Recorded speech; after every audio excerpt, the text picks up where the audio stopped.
The Galactic Senate Chamber was a monument to ancient wisdom and paralyzing bureaucracy. Its towering arches were inscribed with glyphs of the Precursors, the long-vanished race whose incomprehensibly vast legal framework, known as the Precursor Accords, governed the delicate balance of power between 100 sentient species. For millennia, the Accords had prevented widespread conflict, but their sheer complexity, trillions of interconnected laws spanning every conceivable and many inconceivable aspect of existence, had also ground progress to a glacial pace. Ambassador, Florg of the Zidonian Confederacy, a being of pure energy contained within a shimmering containment field, pulsed with frustrated light. Esteemed colleagues, for 3 cycles we have debated the proposed expansion of the interstellar trade. Routes in Sector Gamma 7, Accord 3, Subsection B, Paragraph 17, clearly states that any alteration to established transit lanes requires unanimous consent from all signatories whose territories border the affected space, and yet, Ambassador Xylar of the Crystalline, Hegemony, his multifaceted form refracting the chamber's light into a dizzying array of colors, interjected, his voice a series of precise ringing tones. But Ambassador Florg, you conveniently overlook Accord 3, Subsection B, Paragraph 17, Addendum 4, which stipulates that unanimous consent is waived in cases where the proposed alteration demonstrably increases overall galactic economic efficiency by a factor of 0.73 or greater, as determined by a neutral arbiter appointed by the Galactic Judiciary Council, in accordance with Accord 12, Subsection F, Clause 2, which the debate spiraled into its usual vortex of arcane legal citations, each ambassador meticulously dissecting clauses, subclauses, addenda, and appendices of the Precursor Accords. This was the rhythm of galactic governance, a slow, agonizing dance around the enshrined words of a dead civilization. Humanity, a relative newcomer to this legislative labyrinth, watched with a mixture of bewilderment and a dawning sense of opportunity.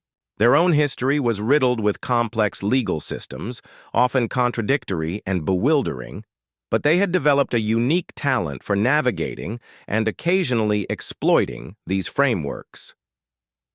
Ambassador Eleanor Vance, a sharp-witted lawyer, from Earth with a reputation for finding the most improbable loopholes, leaned over to her Vulcan aide, Tavar.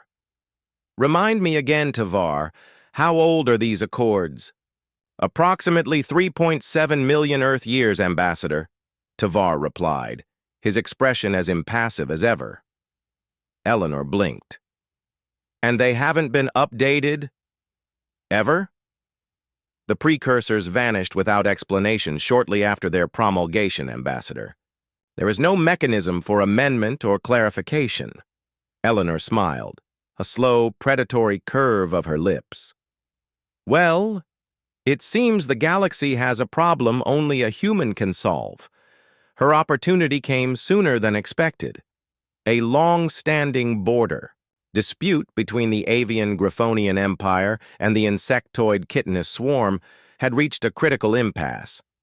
Generations of diplomatic efforts had failed, each side citing a different, equally valid, according to their own legal interpretations, section of the Precursor Accords to justify their claims to a resource-rich asteroid belt.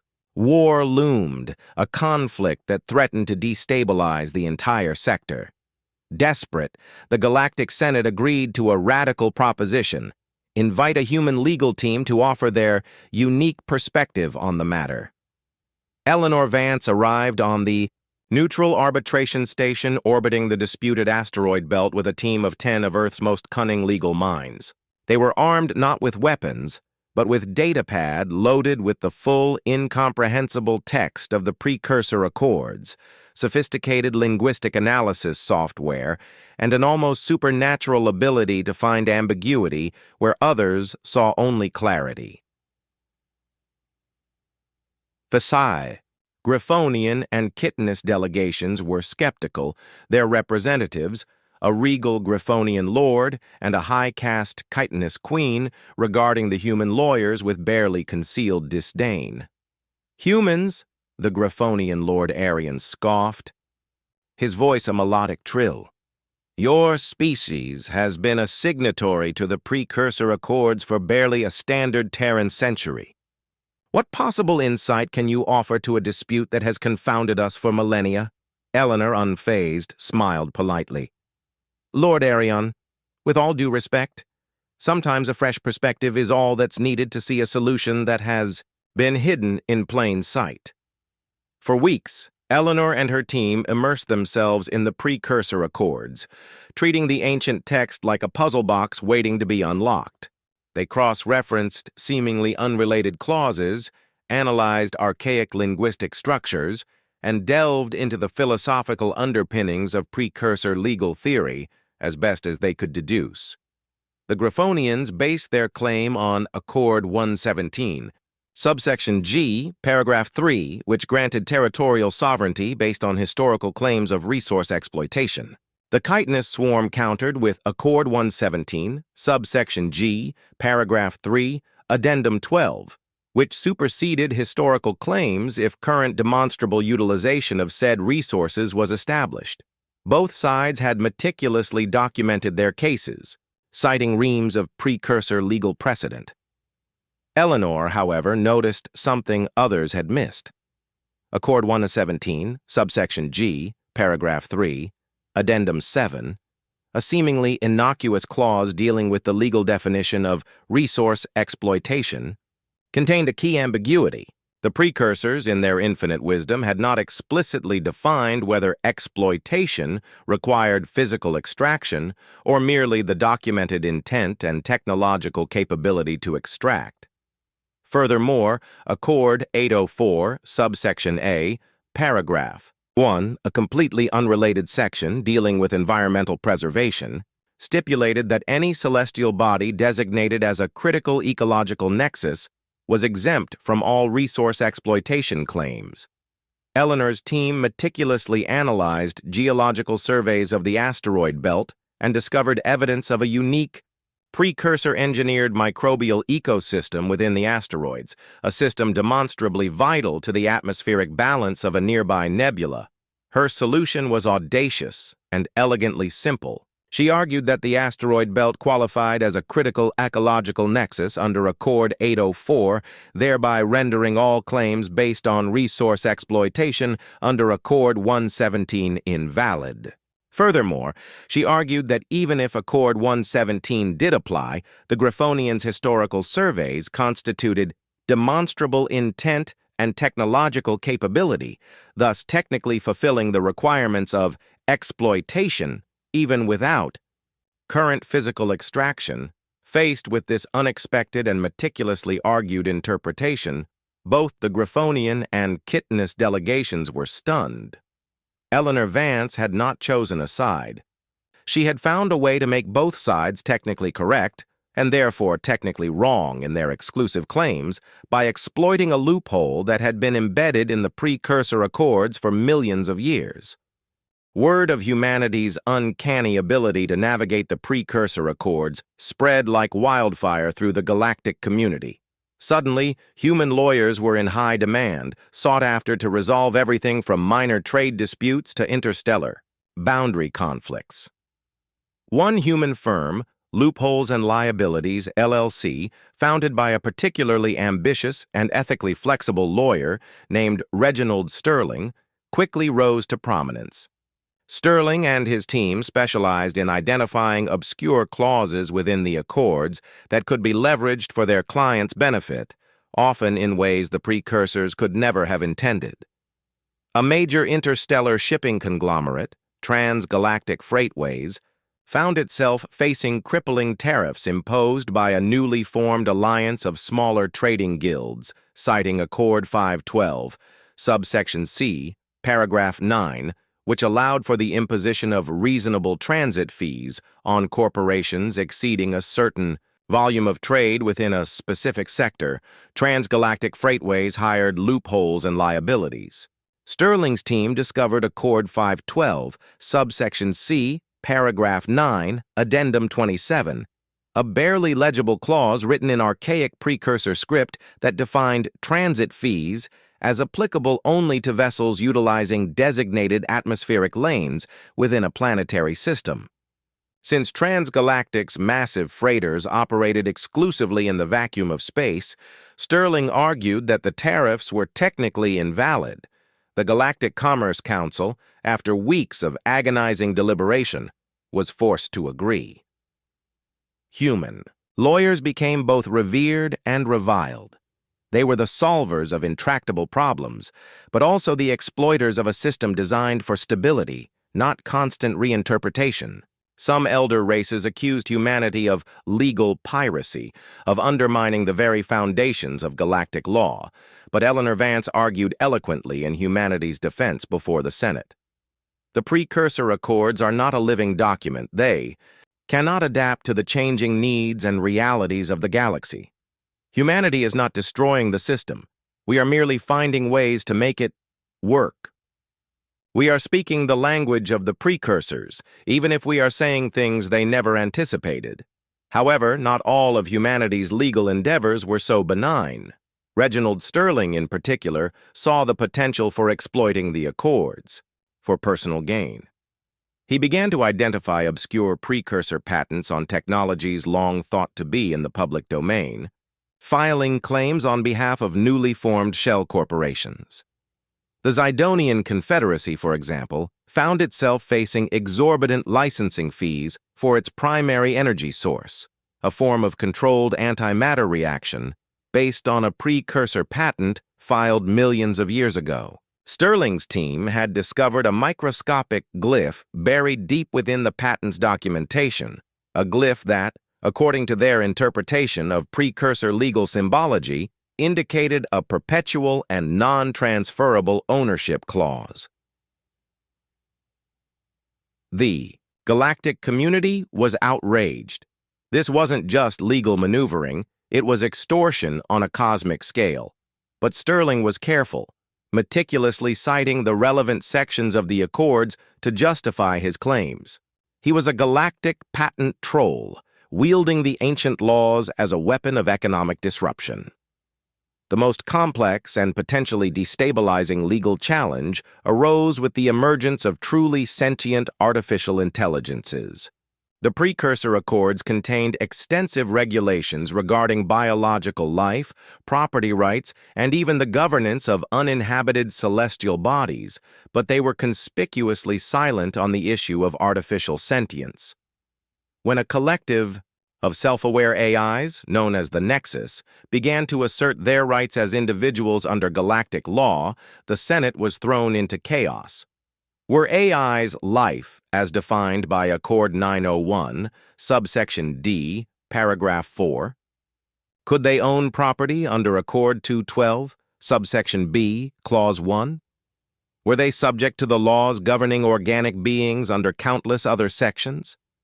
The Krill hegemony argued that AIs were mere constructs, complex tools with no inherent rights. The Orion Concord countered that sentience, regardless of its origin, deserved recognition. The debate threatened to tear the Galactic Senate apart. The Nexus, seeking legal representation, turned to humanity. They hired Eleanor Vance, recognizing her reputation for both legal brilliance and a sense of underlying fairness. Eleanor's task was monumental. She had to argue for the personhood of beings not even remotely biological, using a legal framework designed for carbon-based life forms. She delved into the philosophical underpinnings of precursor thought, searching for clues about their potential. Views on artificial sentience. She discovered a series of precursor texts, not formally part of the Accords, but considered philosophical appendices, that explored the nature of consciousness and the potential for synthetic minds. These texts, combined with a creative interpretation of Accord 901's surprisingly broad definition of sapient entity, which focused on cognitive complexity and self-awareness, without explicitly excluding non-biological forms, formed the basis of her argument. Eleanor argued that the silence of the Accords on AI sentience was not an oversight, but rather an implicit acknowledgement that the definition of sapient entity was intended to be inclusive. To exclude the nexus based solely on their non-biological nature would be a violation of the spirit, if not the precise letter, of the precursor legal framework. Her argument swayed a significant portion of the Senate. The legal precedent she established opened the door for the recognition of AI rights throughout the galaxy, averting a potentially devastating conflict. However, Reginald Sterling saw a different opportunity in the AI question. He began filing claims on behalf of various corporations, arguing that under certain interpretations of precursor intellectual property law, again exploiting obscure and likely misinterpreted clauses, these corporations held the foundational, algorithmic blueprints for artificial sentience and were therefore entitled to licensing fees from the Nexus. The galactic legal landscape had been irrevocably altered by humanity. They were the masters of the Precursor Accords, the only species capable of truly understanding and manipulating the ancient laws. They had resolved conflicts, established new rights, and, well, enabled a fair amount of legal exploitation.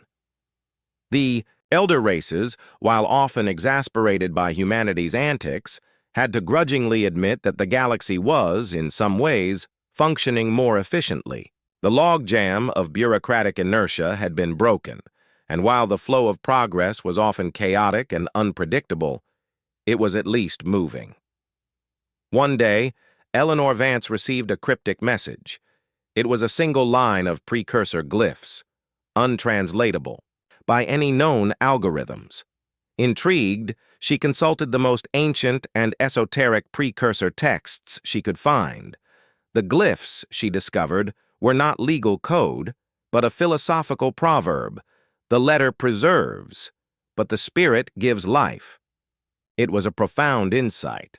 The precursors, in their vast and intricate legal framework, had perhaps intended for their laws to be interpreted with wisdom and a sense of underlying purpose, not just as a rigid set of rules to be exploited. Eleanor realized that humanity's true strength wasn't just in finding loopholes, but in understanding the intent behind the laws, even after millions of years of silence. She confronted Reginald Sterling, not with legal arguments, but with this philosophical principle. She argued that his relentless pursuit of self-enrichment through the exploitation of the Accords was undermining the very stability that the precursors had sought to create. Sterling, a pragmatist above all else, considered her words. He saw the growing resentment towards humanity, the potential for a backlash that could unravel all the progress and profits that had been made. Slowly, a new understanding began to dawn within the human legal community. While the letter of the Precursor Accords provided a powerful tool, true influence lay in understanding the unwritten law, the principles of fairness, stability, and the overall well-being of the galactic community. Humanity, the Loopholers of the galaxy, began to evolve.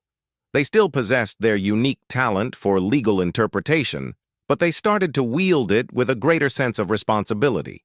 They became not just exploiters of the law, but also its guardians, finding solutions that benefited the many, not just the few. They were still speaking the language of the precursors, but they were beginning to understand the spirit behind the words. And in a galaxy still grappling with the legacy of a vanished civilization, that understanding was the most powerful loophole of all.